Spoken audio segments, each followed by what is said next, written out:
Okay na to. Eto. Okay kaya? Ulit, ano ang mensahe mo sa COMELEC? Sorry po, hindi po ako masyadong knowledgeable about sa COMELEC. So yung COMELEC, sila yung nag-aayos ng bago mag-eleksyon, para sa mga kandidato.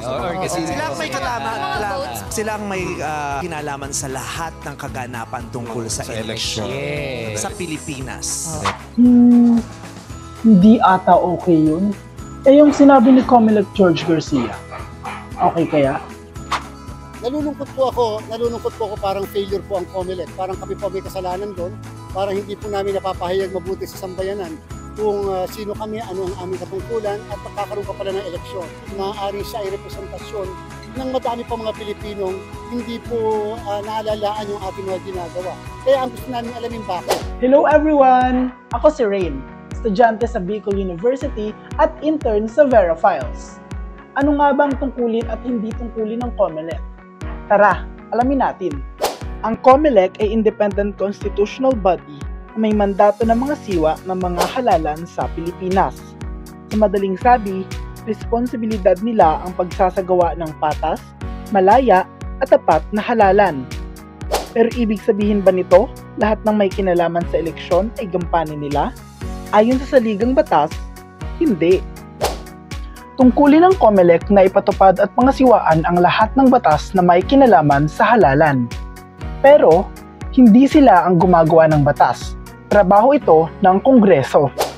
COMELEC ang nagdedesisyon sa mga usapin na may kaugnayan sa eleksyon, resulta at kwalifikasyon ng mga halal na opisyal sa rehiyon, lalawigan, lungsod, pati na rin sa mga apila ng mga opisyal sa munisipyo at barangay. Pero wala silang kapangyarihan sa mga electoral protest ng mga kandidato sa Pangulo, Vice Presidente, Senador at Kongresista. Saklaw ito ng Presidential, Senate, and House of Representative Electoral Tribunals. Hindi COMELEC ang pumipili sa mga tatakbo sa eleksyon. Responsibilidad ito ng mga partido at kandidato mismo. Tama, COMELEC ang nagpaparehistro sa mga kandidatong tatakbo sa eleksyon na kailangan din maghain ng plataporma at programa. Ayon sa 1987 Constitution, responsibilidad ng COMELEC na magpakalat ng sapat na impormasyon sa tao tungkol sa halalan. But take note ha, hindi nila kontrolado ang mga nagsisilabasang pre-electoral surveys at estilo ng mga kandidato sa pangangampanya. Pero meron silang mga alituntunin sa political campaigns. Gampanin man ng COMELEC ang pagtiyak sa maayos at mapayapang eleksyon, hindi sila ang direktang nagbabantay sa seguridad ng botohan.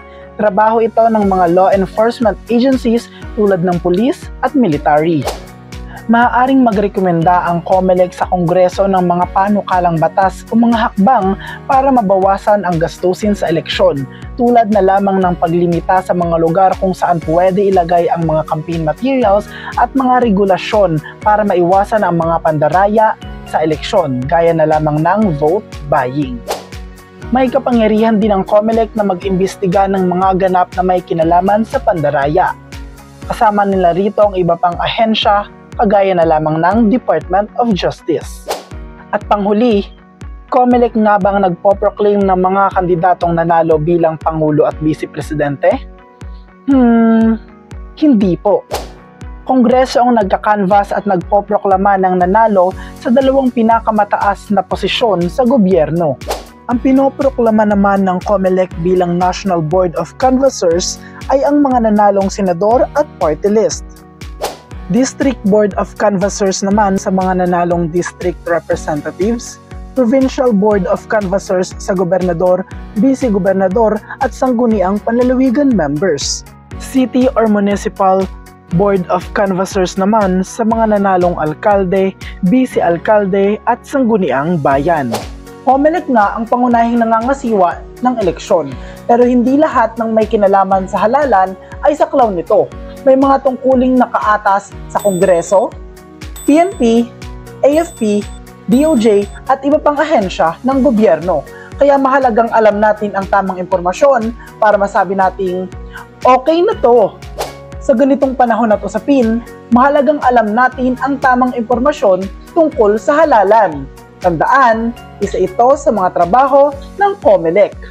Kaya hindi pwedeng okay na to kung kulang sa konteksto dahil ang impormasyon kagaya ng pagkain, mas masarap kung kompleto sa rikado.